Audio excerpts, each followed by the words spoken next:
നമസ്കാരം, ഇൻസൈഡിലേക്ക് സ്വാഗതം. ഇപ്പോഴും സംസ്ഥാനത്ത് പല ജില്ലകളിലും അതിശക്തമായ മഴയ്ക്കുള്ള സാധ്യത കേന്ദ്ര കാലാവസ്ഥാ വകുപ്പ് പ്രവചിക്കുന്നുണ്ട്. അതുകൊണ്ട് തന്നെ ജാഗ്രത വേണമെന്നാണ് മുന്നറിയിപ്പിലെല്ലാം കൃത്യമായി പറഞ്ഞിരിക്കുന്നത്. ഇപ്പോഴും കാലാവസ്ഥ മാറിമറിഞ്ഞാണ് സംസ്ഥാനത്ത് അനുഭവപ്പെടുന്നത്. ചിലയിടങ്ങളിലെല്ലാം തന്നെ അതിശക്തമായ മഴയും കാറ്റുമാണ്. എന്നാൽ ചിലയിടങ്ങളിൽ ഇടത്തരം മഴയ്ക്കുള്ള സാധ്യതയാണ് പ്രവചിക്കപ്പെട്ടിരിക്കുന്നത്. വരും ദിവസങ്ങളിൽ കൂടുതൽ സൂക്ഷിക്കണമെന്നാണ് കേന്ദ്ര കാലാവസ്ഥാ വകുപ്പിന്റെ മുന്നറിയിപ്പിൽ പറഞ്ഞിട്ടുള്ളത്. അതിനനുസരിച്ച് ഈ ഒരു മുന്നറിയിപ്പ് പറഞ്ഞിട്ടുള്ള സ്ഥലങ്ങളിലുള്ള ആളുകൾ ജാഗ്രത പുലർത്തേണ്ടതാണ്. വരും ദിവസങ്ങളിൽ ഇടത്തരം മഴയ്ക്ക് സാധ്യതയുള്ളതായിട്ടാണ് കേന്ദ്ര കാലാവസ്ഥാ നിരീക്ഷണ വകുപ്പിന്റെ ഏറ്റവും ഒടുവിലായി വന്നിട്ടുള്ള മുന്നറിയിപ്പ്. കാരണം ഈ ഒരു മഴ ഇങ്ങനെ നിൽക്കുവാനുള്ള കാരണം അറബിക്കടലിൽ രൂപപ്പെട്ട ചക്രവാത ചുഴിയുടെ സ്വാധീന ഫലമാണ് എന്നാണ് റിപ്പോർട്ടുകൾ. അത് ഓരോ ജില്ലയിലും മാറി മറിഞ്ഞുകൊണ്ടാണ് ഇരിക്കുന്നത്. അതുകൊണ്ട് തന്നെ ചില ജില്ലകളിൽ അതിശക്തമായ മഴയ്ക്കുള്ള മുന്നറിയിപ്പ് നൽകിയിട്ടുണ്ട്. ഏതായാലും ഇടിമിന്നലോടുകൂടിയ ഇടത്തരം മഴയ്ക്കാണ് ഈ ഒരു മുന്നറിയിപ്പിൽ പറഞ്ഞിട്ടുള്ള ജില്ലകളിൽ സാധ്യതയുള്ളത്. ലക്ഷദ്വീപിന് മുകളിലായിട്ടാണ് ഈ ഒരു ചക്രവാത ചുഴി സ്ഥിതി ചെയ്യുന്നത്. അതുകൊണ്ട് തന്നെയാണ് അതിശക്തമായ മഴ മുന്നറിയിപ്പുള്ളത്. ഗുജറാത്തിന് സമീപം വടക്ക് കിഴക്കൻ അറബിക്കടലിലും മറ്റൊരു ചക്രവാത ചുഴി രൂപപ്പെട്ടിട്ടുണ്ട്. ഓഗസ്റ്റ് 24 വടക്കൻ ബംഗാളിൽ പുതിയ ചക്രവാത ചുഴിയും രൂപപ്പെടാൻ സാധ്യതയുള്ളതിനാൽ ഓഗസ്റ്റ് 25 ശക്തമായ മഴയ്ക്ക് സാധ്യതയുണ്ടെന്ന് കാലാവസ്ഥാ നിരീക്ഷണ കേന്ദ്രം അറിയിച്ചിട്ടുണ്ട്. ഓഗസ്റ്റ് 25 കണ്ണൂർ, കാസർഗോഡ്, കോഴിക്കോട് ജില്ലകളിൽ യെല്ലോ അലേർട്ട് പ്രഖ്യാപിച്ചിട്ടുണ്ട്. മഴയും കള്ളക്കടൽ പ്രതിഭാസവും തുടരുന്ന സാഹചര്യത്തിൽ മത്സ്യത്തൊഴിലാളികളും തീരദേശവാസികളും പ്രത്യേകം ജാഗ്രത പാലിക്കണമെന്ന് കേന്ദ്ര കാലാവസ്ഥാ നിരീക്ഷണ കേന്ദ്രം കൃത്യമായി മുന്നറിയിപ്പ് നൽകിയിട്ടുണ്ട്.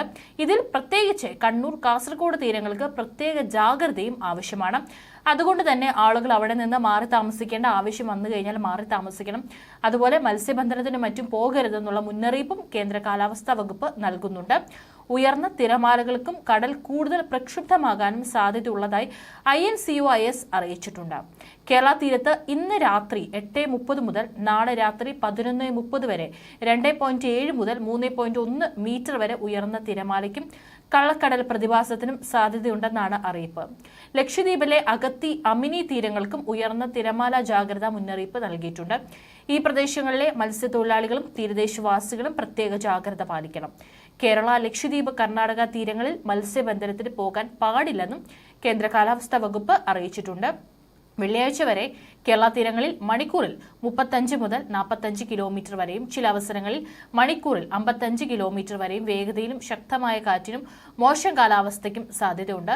ശനിയാഴ്ച വരെ കർണാടക തീരത്തും സമാന കാലാവസ്ഥയുള്ളതിനാൽ ഇവിടെയും മത്സ്യബന്ധനം പാടില്ല. ഇന്നും നാളെയും ലക്ഷദ്വീപ് തീരങ്ങളിൽ മണിക്കൂറിൽ 45 കിലോമീറ്റർ വരെയും ചില അവസരങ്ങളിൽ മണിക്കൂറിൽ 55 കിലോമീറ്റർ വരെയും വേഗതയിലും ശക്തമായ കാറ്റിനും മോശം കാലാവസ്ഥയ്ക്കും സാധ്യതയുള്ളതിനാൽ ഈ തീരത്തും മത്സ്യബന്ധനം പാടില്ല. പുലർച്ചെ ഉണ്ടായ ശക്തമായ കാറ്റിലും മഴയിലും മധ്യ കേരളത്തിലടക്കം കനത്ത നാശനഷ്ടമാണ് റിപ്പോർട്ട് ചെയ്തിട്ടുള്ളത്. റോഡിലേക്ക് മരം വീണ് പലയിടത്തും ഗതാഗതം തടസ്സപ്പെട്ടു. ആലപ്പുഴയിൽ വീടിന് മുകളിലേക്ക് മരം വീണിട്ടുണ്ട്. കോതമംഗലത്ത് മുനിസിപ്പൽ ഷോപ്പിംഗ് കോംപ്ലക്സ് കെട്ടിടത്തിന്റെ മേൽക്കൂര തകർന്നു വീണ് അപകടമുണ്ടായി. പുലർച്ചെയുണ്ടായ ശക്തമായ കാറ്റിലാണ് പലയിടത്തും മരം വീണ് ഗതാഗതമടക്കം തടസ്സപ്പെട്ടിരിക്കുന്നത്. ബുധൻ പുലർച്ചെയുണ്ടായ മഴയിലും ശക്തമായ കാറ്റിലും കോട്ടയം ജില്ലകളുടെ പല ഭാഗങ്ങളിലും വലിയ നാശനഷ്ടം സംഭവിച്ചിട്ടുണ്ട്.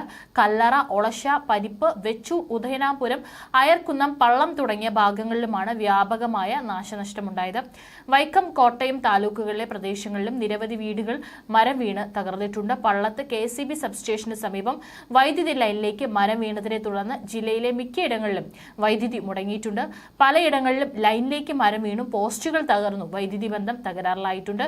അതുപോലെ തിരുനക്കര ക്ഷേത്രത്തിന്റെ തെക്കേനടയിലും മുട്ടമ്പലം പോലീസ് ക്വാർട്ടേഴ്സ്, കുട്ടികളുടെ ലൈബ്രറിയിലും മരം കടപുഴകി വീണു.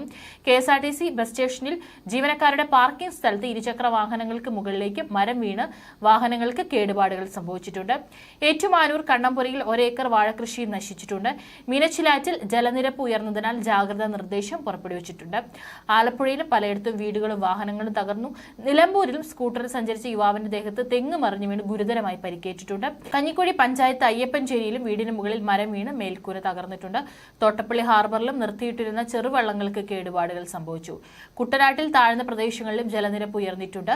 ഇടുക്കിയിൽ ലോ റേഞ്ച് മേഖലകളിലും മഴ ശക്തമായതോടെ മലങ്കര ഡാമിന്റെ 4 ഷട്ടറുകൾ തുറന്നു. തൊടുപുഴ, മൂവാറ്റുപുഴ ആറുകളുടെ തീരത്തുള്ളവർക്കും ജാഗ്രതാ നിർദ്ദേശം നൽകിയിട്ടുണ്ട്. ഈ സാഹചര്യത്തിൽ ദുരന്തങ്ങൾ ഒഴിവാക്കാൻ സമഗ്രമായ സംവിധാനം ഓരോ ഗ്രാമങ്ങളിലും നടപ്പാക്കേണ്ടതുണ്ട്. മുന്നറിയിപ്പ് നൽകുന്നതിൽ നിരന്തരം സംസ്ഥാന ദുരന്ത നിവാരണ അതോറിറ്റി പരാജയപ്പെട്ടുവെന്നാണ് വിദഗ്ധരുടെ അഭിപ്രായം. നിലവിലെ സംവിധാനങ്ങൾ അടുത്ത ദുരന്തത്തിനായി കാത്തിരിക്കുന്ന പോലെയാണ്.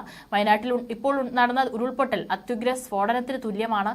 മറ്റ് സംസ്ഥാനങ്ങളിൽ നിന്ന് ഭിന്നമായി കേരളത്തിൽ പല മേഖലകളിലും ഗവേഷണം നടത്തുന്ന ശാസ്ത്ര സ്ഥാപനങ്ങളുണ്ട്. നമ്മുടെ ഗവേഷണ രംഗം സജീവമാണ്. ജലം, കാട് എന്നിവ സംബന്ധിച്ച് പഠനം നടത്താൻ സ്ഥാപനങ്ങളും ശാസ്ത്ര വിദഗ്ധന്മാരും കേരളത്തിലുണ്ട്. മഴയെ പ്രവചിക്കുന്ന കാര്യത്തിൽ മാറ്റം വന്നിട്ടുണ്ട്. കേരളവും കേന്ദ്ര സർക്കാരും ഇക്കാര്യത്തിൽ വിശകലന രീതി വികസിപ്പിക്കണം. ഓരോരോ ഗ്രാമങ്ങളിലും മഴ മാപിനി സംവിധാനങ്ങൾ സ്ഥാപിക്കാനും അവ കാര്യക്ഷമമായി പ്രവർത്തിക്കുന്നുവെന്ന് ഉറപ്പാക്കാനും സാധിക്കണം. ഉരുൾപൊട്ടലുമായി ബന്ധപ്പെട്ടുള്ള ഇത്തരം വിവരങ്ങളെ പഞ്ചായത്ത് തലത്തിലേക്ക് എത്തിച്ച് ജനകീയമാക്കുന്നതോടെ മുന്നറിയിപ്പ് ലഭിച്ചാൽ അതിവേഗം ഇവിടങ്ങളിൽ നിന്ന് മാറാൻ ജനങ്ങൾക്ക് സാധിക്കും. മറ്റ് സംസ്ഥാനങ്ങളെ അപേക്ഷിച്ച് കേരളം ഇക്കാര്യത്തിൽ വളരെ പിന്നോക്കമാണ് എന്നാണ് ചില വിഭാഗങ്ങൾ ഉയർത്തുന്ന നിലപാട്. ഏതായാലും ജാഗ്രതാ നിർദ്ദേശങ്ങൾ പല ജില്ലകളിലായി നൽകിയിട്ടുണ്ട്. അതുകൊണ്ട് അതിനനുസരിച്ചിട്ടുള്ള നീക്കങ്ങളെല്ലാം തന്നെ അധികാരികളുടെ നേതൃത്വത്തോടെ നടത്തണമെന്നാണ് മുന്നറിയിപ്പിൽ വളരെ കൃത്യമായി പറഞ്ഞിട്ടുള്ളത്.